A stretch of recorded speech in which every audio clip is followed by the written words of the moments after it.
Have you ever heard of competitive dog grooming? Or maybe extreme ironing, where people iron clothes on mountaintops or underwater? How about the folks who collect vintage toast racks or meticulously craft miniature worlds inside walnuts? Sounds bizarre, right? But what if I told you that behind every seemingly strange hobby lies a powerful psychological driver that we can all relate to? Today, we're re-diving deep into the minds of people with extremely niche hobbies to uncover what makes them tick. And trust me, by the end of this, you might just see your own passions in a whole new light. What's the first thing that comes to mind when you think of a hobby? Maybe it's playing guitar, hiking, or painting. These are common, socially accepted activities. But the world of hobbies is vast and wonderfully weird.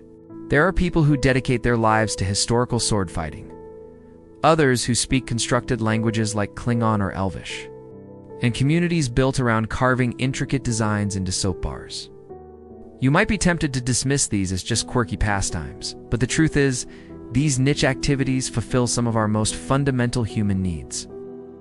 Let's start with one of the biggest motivators: the need for mastery. Think about it. Learning a skill, practicing it, and seeing yourself improve is incredibly satisfying. It triggers a dopamine release in our brains, making us feel good and wanting more. For someone learning to juggle chainsaws, yes, it's a thing. Or mastering the art of antique clock repair. The journey from novice to expert is a powerful source of self-esteem. In a world where many of us feel like just another cog in a machine at our day jobs, a niche hobby offers a space where we can become a true master. It's a personal kingdom, where your skill and dedication are the only things that matter. You are the expert, the authority. This sense of accomplishment is a potent psychological reward that can be even more intense when the skill is rare and difficult to learn. Next up is the incredible power of community. You might think someone who collects rubber ducks is a lone wolf, but you'd be surprised. The internet has connected people with the most obscure interests imaginable. There are online forums, conventions, and local meets for everything from competitive duck herding to building life-size Star Wars droids.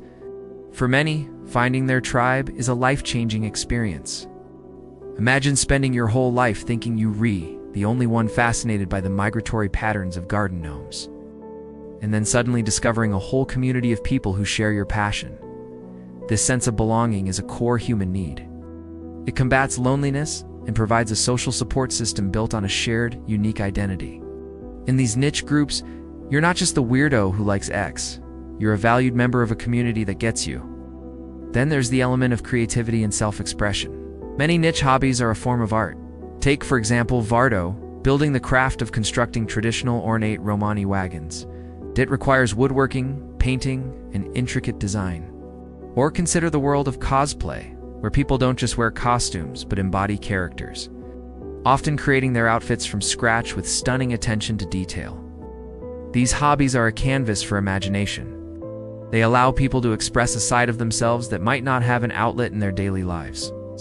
They can build worlds, tell stories, and create something beautiful and unique that is entirely their own. This act of creation is a profound way to connect with oneself and leave a personal mark on the world, no matter how small or unusual the medium. Another huge psychological pull is the need for escape and order. Our modern lives are often chaotic, stressful, and unpredictable. A niche hobby can serve as a sanctuary. Think of someone who meticulously organizes their collection of 20,000 bottle caps by color, brand, and year. To an outsider, it might seem obsessive. But for the collector, it's an act of creating order out of chaos. It's a controllable, predictable world where they make the rules.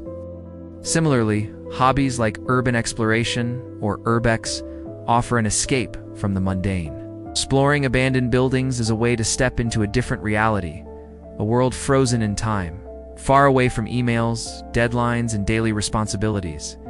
These activities provide a mental reset, a form of active meditation that allows people to disconnect from their anxieties and recharge. Now, let's talk about identity. Our hobbies are not just things we do, they become a part of who we are. When your hobby is extremely niche, it can become a defining feature of your identity. Being the person who can balance anything on their chin or the expert on 18th century teacups makes you unique, sets you apart from the crowd, and gives you a special story to tell. This unique identity can be a great source of confidence and personal pride. It's a way of saying, this is me, and this is what makes me special. In a world that often pushes us to conform, embracing a weird hobby is an act of rebellion, a celebration of individuality. So, how does this all connect? Whether it's the thrill of mastery in a rare skill, the warmth of a community that shares your unique passion, the freedom of creative expression, the peace of an orderly escape, or the pride of a distinct identity, niche hobbies are powerful tools for psychological well-being.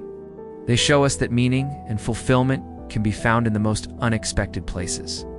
The person who speaks fluent Na'vi from the movie Avatar and the person who runs marathons are both chasing a similar feeling, a sense of purpose and achievement. The underlying motivations are universal, even if the expressions are wildly different. So, the next time you hear about a hobby that sounds completely outlandish, take a moment. Instead of dismissing it, get curious. Ask them why they love it. You'll likely uncover a story about a search for mastery, a need for connection, or a passion for creation. And who knows, maybe it will inspire you to explore your own quirky interests. What's that one weird thing you've always been secretly curious about? Maybe it's time to dive in. You might just find your tribe, your masterpiece, or a whole new part of yourself. Thanks for watching, and if you enjoyed this journey into the wonderfully weird world of hobbies, make sure to like, subscribe, and hit that notification bell for more deep dives into the human mind. See you next time.